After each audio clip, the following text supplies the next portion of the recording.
In Southern Ethiopia do not have food, clean water, shelter or other basic necessities. This it blames on the ongoing inter-communal clashes over land, which are fueling a rapidly swelling humanitarian crisis in which more than 800,000 people have been displaced.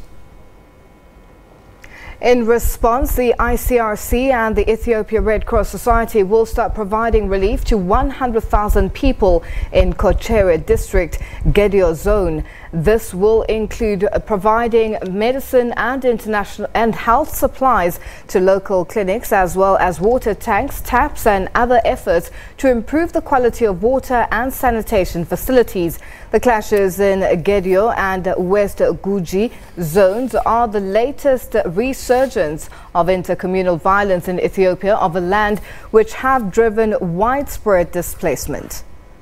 The crisis sprawls across Ethiopia, a country of 100 million people hit by anti-government protests that began in 2015 over land rights before broadening into demonstrations against authoritarian rule. It threatens the country's fragile system of ethnic federalism, a constitutional model which offers a degree of self-determination to Ethiopia's diverse communities, but which critics say encourages competition along ethnic lines. We're now joined via Skype by Crystal Wells from Nairobi, Kenya, for more on this. She's the spokesperson for the International Committee of the Red Cross. A very good evening to you, Crystal. Thank you so much for joining us. Now, can you briefly take us through what caused the conflict in Somalia? Kind of as you said in your introduction, a lot of this conflict, these clashes are really rooted in competition for land and resources. This part of Ethiopia between Gedio and West Guji zones is really one of the most populated parts of the country. So there's a lot of tension really around land, around water resources, farmlands, and so forth. We saw clashes really spark in April.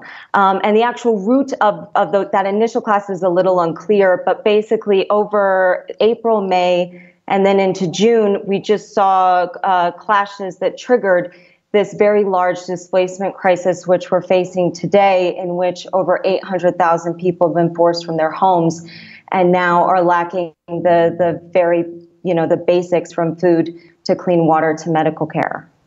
What are the latest figures of those affected? What are we looking at? We're looking at over 800,000 people who've been forcibly displaced because of these clashes between Gedio and West Guji zone. As you mentioned, we have a team right now in Kocherre district, which is in Gedio zone. We're looking to reach about 100,000 people in the coming weeks there. But our teams found people really living in whatever open buildings they could find, from schools to places of worship to office buildings, sleeping on the floor without blankets, without mats.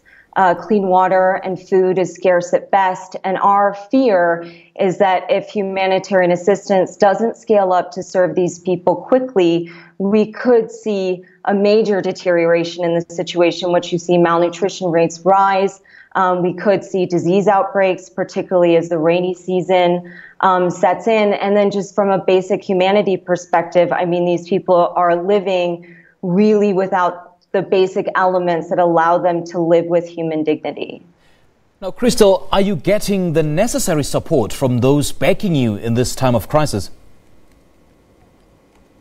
We are now. I mean, you hear from the figures, right? We're going to reach about 100,000 people in the coming weeks, but we're going to need, as a humanitarian community, more support to be able to scale up and reach the true scale of this crisis, to reach those 800,000 people.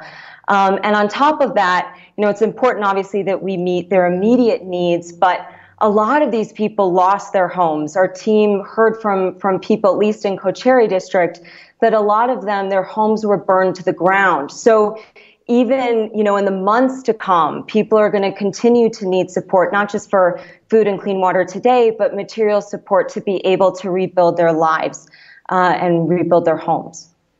And do we know if those displaced perhaps could be facing any security challenges? The security situation as of now seems to have somewhat stabilized. That's I can't really project what's to come. But for now, our focus is very much on, providing this emergency assistance to really get people the basics that they need to survive and to get by and to restore that decent level of human dignity. But yeah, I mean, even, like I said, even if security conditions were to stay as they are today, people are still going to need support to be able to rebuild their lives to return home. And perhaps the key figure in all of this is the government. How is it handling the matter? So the government's been providing some humanitarian assistance. They've been providing food supplies and other support. But this is just a massive displacement. I mean, more than 800,000 people over the scale of really since the middle of April. And the majority of those were displaced in June. So it needs to be a larger scale effort with the government and the international humanitarian community to really meet these needs.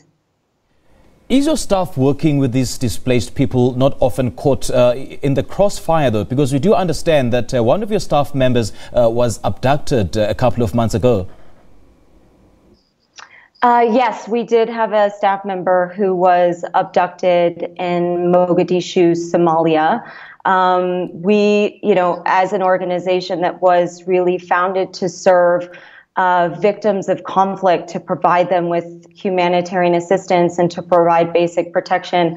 A reality of our work is often, that we work in extremely insecure and unsafe environments. And I guess a big message we would have in general, whether it is Somalia or elsewhere, is that aid workers really can never and be a target. They shouldn't be.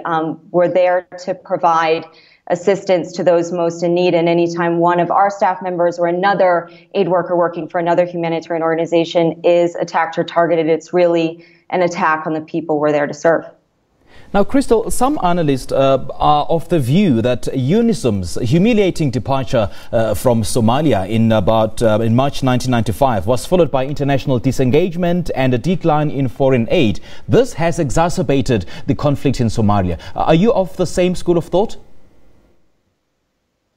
I mean, Somalia is exactly the kind of country where the International Committee of the Red Cross needs to be. It's an incredibly complex environment to be working in. It's obviously highly volatile. You have people who've been, affected by conflict and violence, but then last year, obviously, you had people who were hugely affected by drought. So it's exactly the populations we should be there to serve. As a non-political organization, I won't go into the politics of what drove it there today, but the needs are certainly there, and that's where humanitarian organizations like the ICRC need to be in serving people. Crystal, thank you so much for your time. Crystal Wells from Nairobi, Kenya. She is the spokesperson of the International Committee of the Red Cross, and she joined us via Skype.